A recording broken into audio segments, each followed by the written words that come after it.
You know, it's been a while since something made me think, maybe the bullies at school weren't so bad. Like, I don't know about you, but the bullies at my school didn't commit arson, animal abuse, and the word that I can't say that rhymes with grape.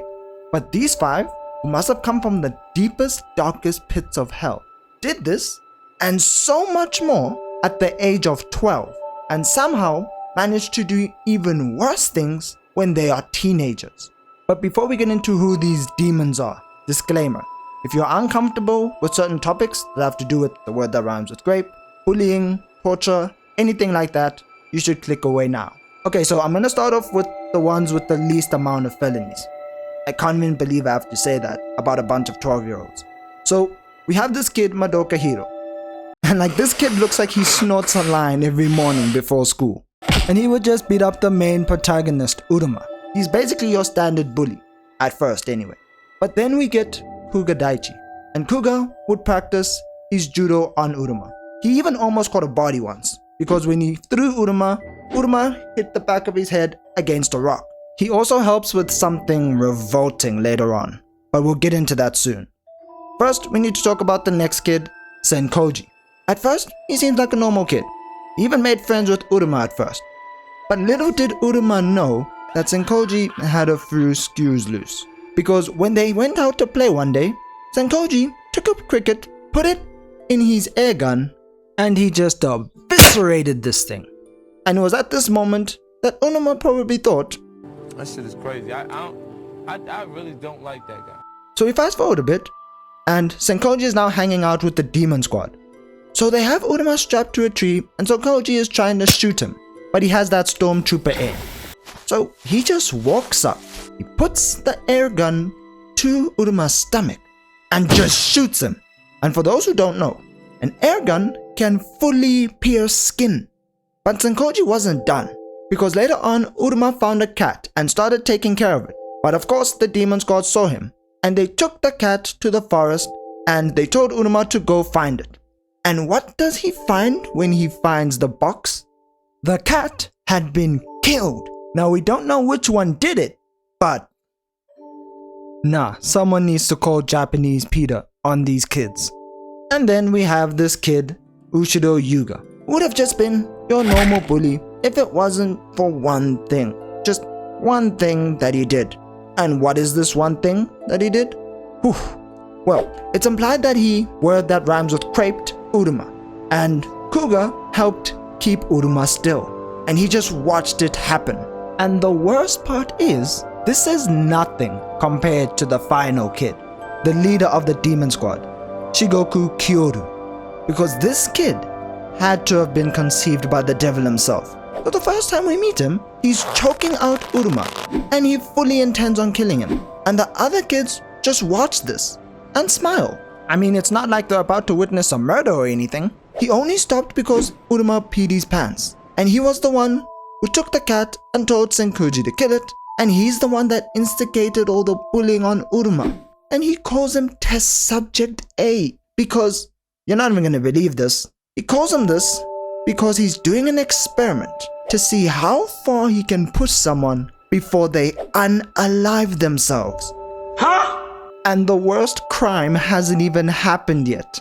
His worst crime is that he gets Uruma's parents into an accident. Then he bashes Uruma's little brother with a rock multiple times. Then he lights the car on fire and kills Uruma's parents. The brother survived, but is now in a coma. Hey, Jesus Christ. And he did this all because Uruma told his parents about the bullying and they transferred him to a new school, which meant that he ended the experiment early and he deserved to be punished. And the others all helped in this plan. And the kicker is that they got away with it. They got away with murder at the age of 12. And it gets worse from here, by the way. So 4 years pass after this incident, and they've all been living pretty normal lives in high school that involved multiple felonies, of course. The only one that had lived a pretty normal life was Senkoji. Like, no joke, he didn't do anything weird, like at all.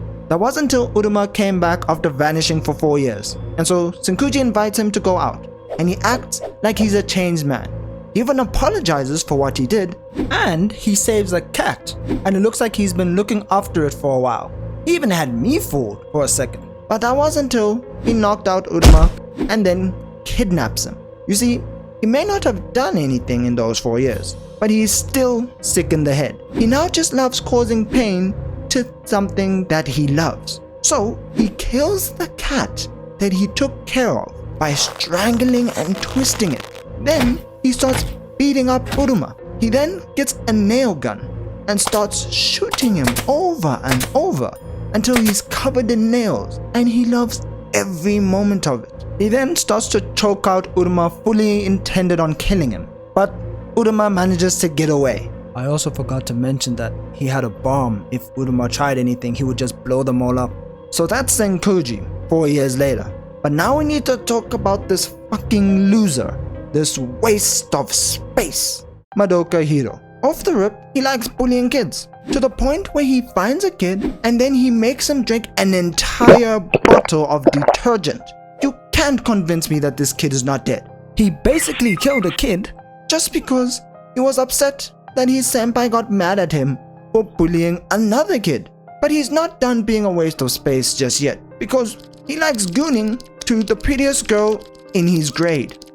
This, ladies and gentlemen, is what a real incel looks like. So sometime later, his school has a school festival, and he tries to poison an entire class just to get to Uruma.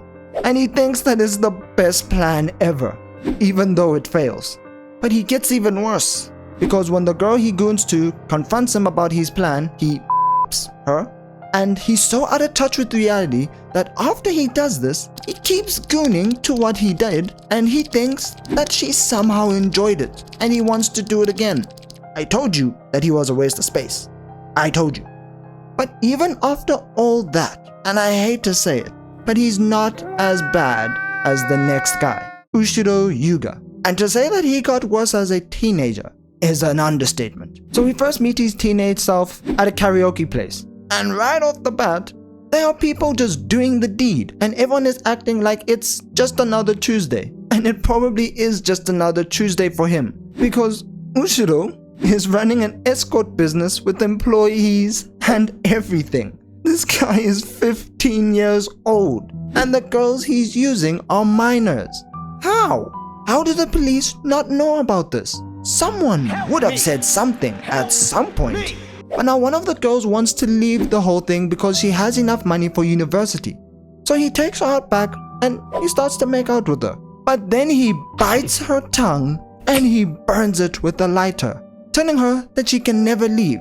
And after this, he hugs her and says he didn't mean to harm her and that he still needs her. But it gets even worse, because he has a girl locked and chained up in some apartment. And this girl is his girlfriend that he kidnapped, and he uses her for pleasure. And when someone finds out about it, he has no problem trying to kill them. Again, how do the police not know about this dude? Subscribe now. Bye. But now how can someone be worse than a 15-year-old who has an escort business? Oh, that's where Kuga Daichi comes in. So first, Kuga is the best high school judoka in Japan. So ever since he got to high school, he has sent multiple members to the hospital, even ending some of their careers by permanently injuring them. Jesus Christ, even the games he plays with the club members are insane and dangerous. Like one of these games called the Finger Casino, where if you lose, guess what? You get your finger broken. Sometimes even 2 fingers. Kuga can even tell them to do whatever he wants, like how he told one of the judo members to burn down Uruma's house with his grandfather still inside. He survived, but look at him. His arm and leg are on fire. He had to be sent to the hospital after this. But wait, there's more. Because he not only abuses the male club members, he also abuses the female club members as well. And even members from other clubs. He even makes the club members bring their girlfriends. He takes I can bang your girl to a whole new level. And yet somehow, this guy has a girlfriend.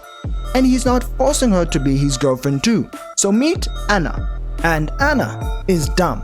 And she makes me mad. So she is in this relationship where he physically abuses her. Well, this isn't what makes her dumb. Put the pitchforks down. What makes her dumb is the reason why she's with him. It's because they've known each other ever since they were kids. And when they were kids, he was nice to her. So she believes that he's a good person deep down and that she will help him.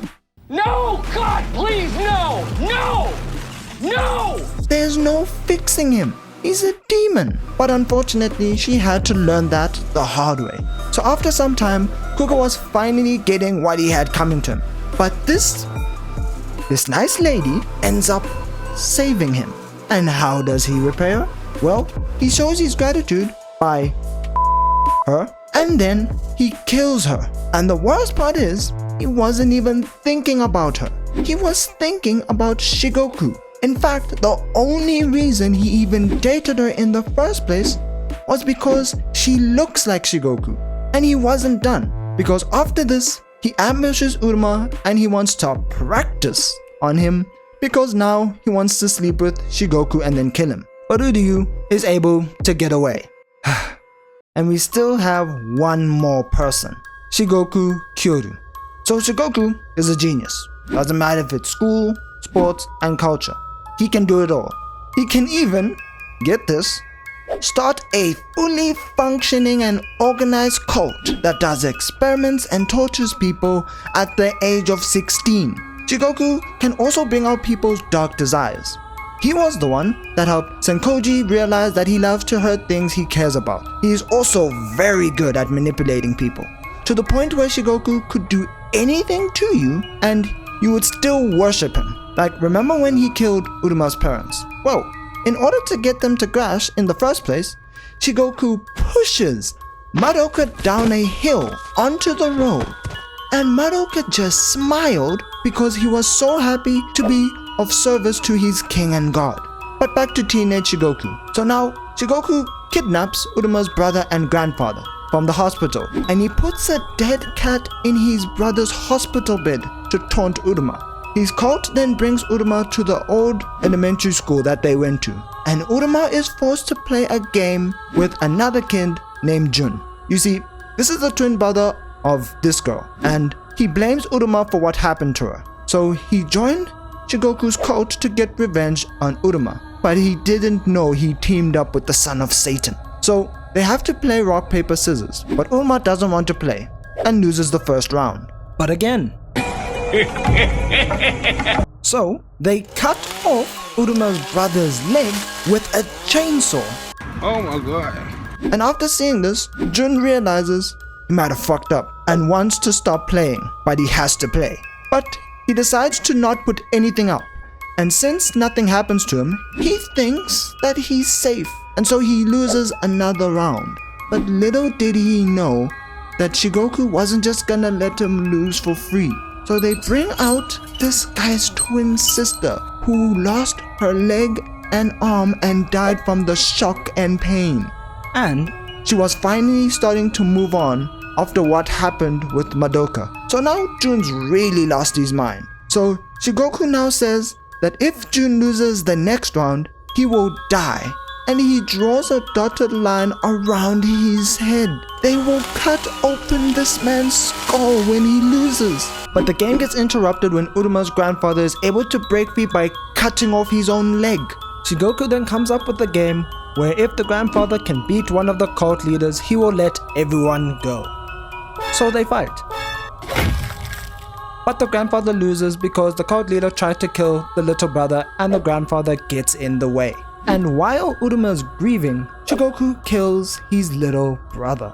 But he doesn't stop there. He taunts Uruma by asking if he should defile the corpses of his dead family in front of him. He talks about taking out his brother's eyes and ripping out his grandfather's gut. Like, dude, you've already caused this guy enough suffering. And at this point, you must be wondering, why is Shigoku like this? Well, it's simple really. He believes the most amazing thing someone can do is to kill another person. And he wants to be the first killer to kill for no reason. This is his life goal that he's had ever since he was a child. But we're still not done, because Uruma takes the fall for the death of his family and everyone else there and is sent to prison. And those are the most evil teenagers ever in manga. And if you think there's someone even worse than them, post it in the comments as well. And if you want to learn about a less insane teenager, click on this video here and I'll see you next time.